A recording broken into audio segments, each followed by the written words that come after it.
This one's a heavy one, How do you deal with the slowness of life while you're in pursuit of your goals?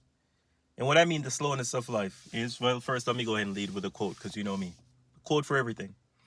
Life is what happens when you're busy making plans. Don't ask me who said it. It's just the quote that, has stuck with me.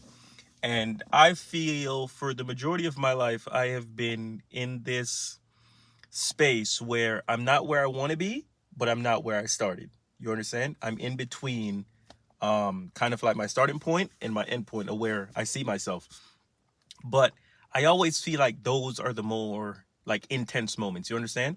Like when you need to just sit down and be patient and trust that everything that you're doing is working towards the goal that you envision for yourself.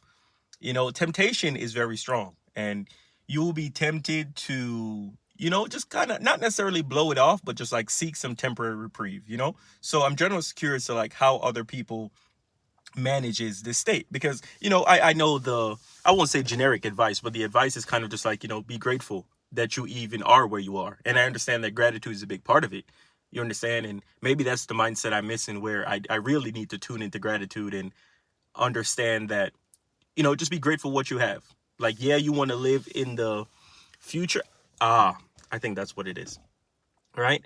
I think for anyone that could relate to the way that I'm feeling, I think we live in the future or in the past. Very rarely do we live in the present because like I was just saying, I feel like the present is very just maybe dull, for lack of a term, lack of like, a term for a better way to say it, because I'm thinking like I know that this is just one step on the journey, right? And I guess the question that I came on here frame was like, how do I deal with knowing that this is a step on the journey, understanding that it's not a place I'll be but forever, but just the waiting.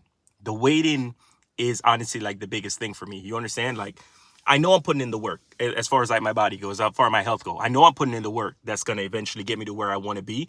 But while I'm putting in the work, I feel like I'd be a liar or a hypocrite if I sat here and tried to pretend like everything was perfect, because I know it's not. So that's kind of what I wanted to talk about today. Like, how do people deal with the flow? Like the ebb and flow of life. Sometimes it's up, sometimes it's down. How do you deal with your downs? Well, bro, you lock in, you grin your teeth, and you just bear it. Like, that's my method of dealing with this stuff. But I'm saying, like, I believe in the purpose of this platform of creating a community. You can share perspectives with people, and people can share theirs with yours. So maybe someone has a better way of going about this than I do. And to kind of even just give you a question and answer, like, again, how do you deal with the ebb and flow of life when things are down and you're not where you want to be? How do you just make it through it without just like brute force?